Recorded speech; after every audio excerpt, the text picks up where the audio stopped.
Audio Jungle.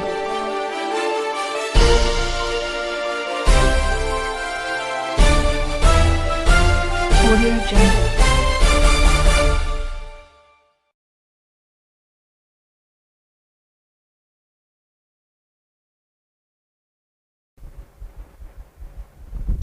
Assalamualaikum warahmatullahi wabarakatuh. Sampurasun. Wilujeng siang mitra sadaya tepang deui sareng simkuring Rehan Abdillah dina warta RBS TV. Sababaraha warta anu lebet ka redaksi baris didugikeun dina 10 menit kapayun. Pamiarsa nyanggakeun iber salengkepna. Dina nyang hareupan bulan puasa, warga di Kabupaten Cianjur paboro-boro meuli minyak goreng curah tina truk tangki. Tapi minyak nu dibelina di watesanan ukur 10 kilo saurangna. Dina emprona harga minyak curah anu dibareuli ku warga Kabupaten Cianjur nitih 15.500 sakilona. Tah kawas kitu antrian warga di Pasar Ciranjang, Kecamatan Ciranjang, Kabupaten Cianjur. Ti isuk mula warga geus ngantri pikeun meuli minyak goreng curah ti distributor minyak goreng anu nyadiakeun minyak 14 ton.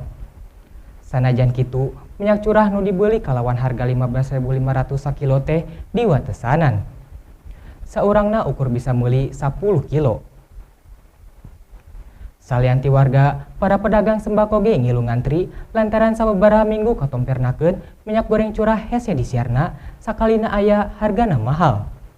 Sanajan kudu ngadaguan jeung paboro-boro, warga jeung padagang sarumanget lantaran minyak goreng curah kasebut murah. Warga miharep stok minyak goreng loba deui nepi ka warga teu hese dina nyiar minyak goreng anu murah utamana dina nyang hareupan bulan suci Ramadan. Pamirsa, salajengna urang teraskeun kana warta ti Kota Cimahi. Pamarentah Kota Cimahi ngayakeun sidak harga sababaraha kabutuhan pokok. Dina eta sidak, harga daging sapi naik nepi ka 145.000 sakilo.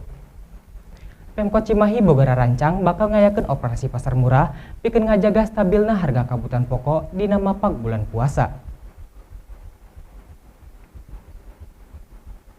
2 poe samemeh mapag bulan suci Ramadan, PLT Wali Kota Cimahi ngayakeun inspeksi mendadak pikeun mika nyaho stabilitas harga sanyumlahing kabutuhan pokok di pasar tradisional Cimindi, Kota Cimahi.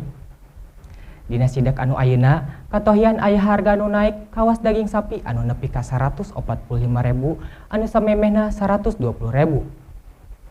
Pon kitu deui daging hayam anu samemehna ukur 33.000 jadi 38.000.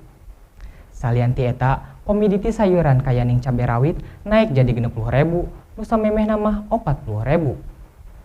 Bawang beureum tina 20 jadi 30.000. Naikna hargaan teh lantaran stok nangurangan, kabeh dieunakeun warga nu mareuli beuki haneuteun. Lantaran rek mapag bulan puasa. Di sagedengeun eta stok minyak goreng nyucukupan. Tapi hargana kawilang mahal nepi ka 25.000 sakilona. Pemkot Cimahi boga rancang bakal ngayakeun operasi pasar murah pikeun ngajaga stabilna harga kabutuhan pokok dina mapag bulan puasa. Pamirsa, rupiah namung sakitu pidangan warta dina danget ayeuna, ngawakilan AS Pangampih RBS TV, simkuring Rehan Abdillah sejak amit mungkur amit mundur, nadadiah punten sambudaya kalepatan, wabillahi taufiq wal hidayah, wassalamualaikum warahmatullahi wabarakatuh. Hurip Sunda. Audio Jungle.